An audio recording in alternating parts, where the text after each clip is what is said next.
This is Paul Carr for TechCrunch TV. I'm here with Devin Coldewey from CrunchGear. We're talking about the Kindle, or specifically we're talking about ebooks, and the new tiny priced Kindle, and also new tiny e-readers and e-readers generally. Devin, what's news? What's going on? Well, yesterday in the afternoon, Amazon revealed its brand new Kindle. Everybody kind of knew it was coming because they ran out of the old Kindle, and there was a big meeting with Jeff Bezos was going on Charlie Rose to talk about something. So everybody figured that something was up. And indeed, that afternoon, they revealed the new Kindle, which is it's basically sort of more compact, more streamlined version of the current Kindle, the small Kindle, I should say, with the same 6-inch screen, except it's the new e-ink screen. It's a little lighter, it's a little thinner. It's got Wi-Fi and 3G version, just like before.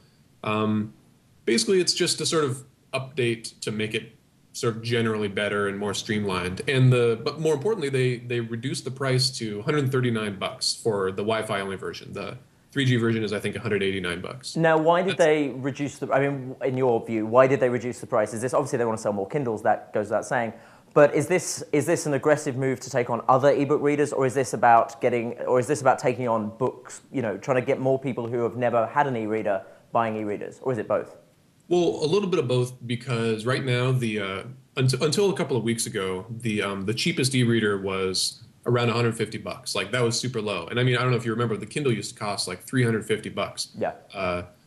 But now, since the sort of point, the sort of action point for pricing has been around $150, and just the other day, Barnes & Noble reduced the price of the Nook to $150, and Amazon reduced the price. Does anyone own a Nook? I keep hearing, I hear about the Nook. We gave the Nook a frickin' Crunchy. No one owns a Nook. Maybe Mike Arrington owns a Nook, but does anyone else own a Nook? Apparently, there's quite a lot of Nooks out there. It's actually a nice looking device. I just think it's dumb because, if you want to read a book, like, why do you have a whole piece of the screen that you can't read a book on? That's just my opinion on the subject. But a lot of people seem to enjoy it. Well, this was Jeff Bezos was on, or Bezos, however you pronounce it, was on Charlie Rose, and he made a brilliant point. So the reason I wanted to get you on is I want to address some sort of the talking points around ebook readers generally. But let's talk about the Kindle. And his first one was, Hemingway does not pop anymore by having color and by having full motion video. It's the Kindle. He's saying the Kindle is a device for reading. It's not for frightening birds or whatever that app is on the iPad. It's not for checking in on Foursquare. It's for reading. And when you're reading, you don't need full motion video. You don't need color. You don't, as you say, need a little bar across the bottom. So I wanted to kill something straight off, which is this idea that the iPad is a Kindle killer or the Kindle is an iPad killer, whichever way around you want to do it. Bullshit. It's been said 1,000 times. Anyone who still thinks that the iPad is an optimal device for reading or a comparable device for reading should probably kill themselves. Can we at least agree on that? I absolutely simple agree. Truth. Totally with you. Now, okay. So putting that out of the way, I wanted to talk about the reading experience on e-readers versus the reading experience on books. We saw a headline recently about the Amazon was saying hardbacked books. They're now being outsold by ebooks, by Kindle books. They're now selling more ebooks than they are hardbacks. Are we seeing, what does this mean? Does this mean that ebooks are going to kill the book? Is this the beginning of the end, or does this mean something else? I think that it means that for a lot of popular editions, like the hardback book, when it's not a collectible, it's generally the first edition that comes out. You get the hardback edition that comes out, and everybody wants the big sort of permanent version of Angels and Demons or whatever book is coming out. Who doesn't want that? I know I do. So I know you're a big Twilight fan too. Oh, I love those vampires. Oh man. So basically, that kind of sale is something that's really easy for Amazon to cannibalize, because they can take it and you can immediately access the book. Like, you don't need the hardback anymore, and it's more in control Amazon has more control over the Kindle books than it does over hardback, because then they've got to deal with publishers and printers and stuff, and they still have to deal with publishers and distributors with the Kindle version of a popular book, like these Stig Larsson books, which are selling millions. They still have to deal with the same BS that you have with the publishing companies and all these agreements going back 100 years. Well, so there's a big myth, isn't there, there's a big myth about hardback books, and this is something that, when I saw that headline, Kindle books now outselling hardback books, my first thought was, well, yeah, because the whole thing of everyone looks at hardback books and assumes they're much more expensive to produce. That's why they're $25 or whatever versus, a $10, $12 paperback. It's bullshit. The only reason hardback books are the biggest lie of the publishing industry. Basically, hardback books cost just about the same amount as paperbacks to produce, near enough.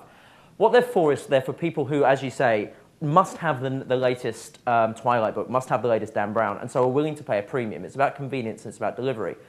Now, along comes the ebook, and suddenly we have something that's even quicker. Like when Dan Brown puts out a book, if that's available as an ebook, it's available instantly. The minute they hit publish, you can have it in your, starting to go into your brain. So of course, anyone who's likely to buy a hardback and who doesn't mind paying, extra money for that convenience, will pay extra money, buy an ebook reader, and will read their books on it. That doesn't mean that, paperbacks outsell hardbacks, 10 to 1. I'm pulling that stat out my ass, but you know what I mean, massively. So ebooks, until ebooks take over paperbacks, it doesn't mean anything. Do you think though, if you put your CrunchGear sort of fortune-telling hat on, are we going to see there? It's nice. Are we gonna see? Is this the end of books? Are we assuming as technical people who love tech? Do we just sort of see MP3s killing CDs, see downloads killing DVDs, and think, oh, it's obvious, books are dead? Or is there a possibility they're not, and we'll see books carry on forever and ebooks are a fad? I think they're gonna carry on forever, but certainly not the way that you see them. Like once ebooks get easy enough, and once e-readers are cheap enough, and it's easy enough to navigate and stuff like that, because they're still not very good. Like, let's be honest. I mean, I know you love your Kindle, but you just think of how much better the next Kindle and the next Kindle is going to be. There was a wonderful moment. Sorry to interrupt you. There was a wonderful moment when Jeff Bezos said, we're all about making it the optimal experience for reading a book. We don't need any of this frippery. And I just thought, the Kindle sucks as user. You don't tell me that you sat down with experts and thought, no, this is the best way to read a book. This crappy keyboard is what people who read books really want. I mean, that's I know that talking keyboard crap. Kindle. Sorry. Anyway, you were saying anyway. Crystal ball. Anyway, I think but it will get really, really easy. And once I think that what they are going to need is a more minimal thing.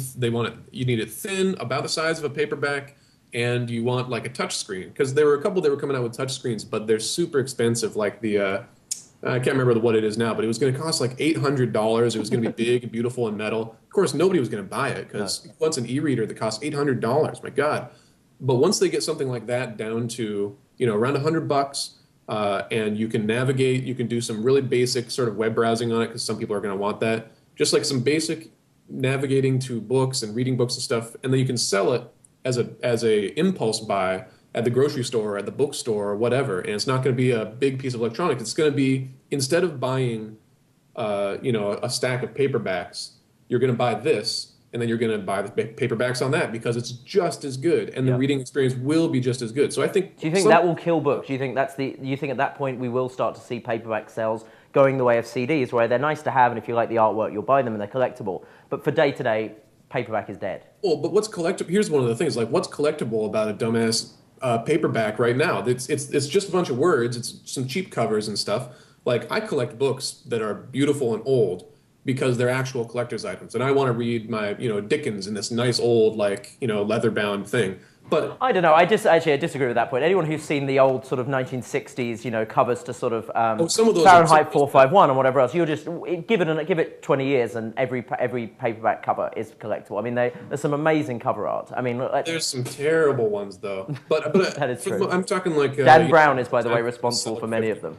I think that the books that make up 75-80% of the sales here are the ones that are not really collectible. And if they've got nice cover art, I don't know. I just don't think that they're collectible, really. They're not something that people are going to think like, boy, I really wish that I'd held on to my X from, 1992 or whatever. So, okay, pretty clear then. You think that the disposable paperback, we're going to see basically the disposable paperbacks going the way of the hardbacks. It'll just be the true collectibles that will hang on.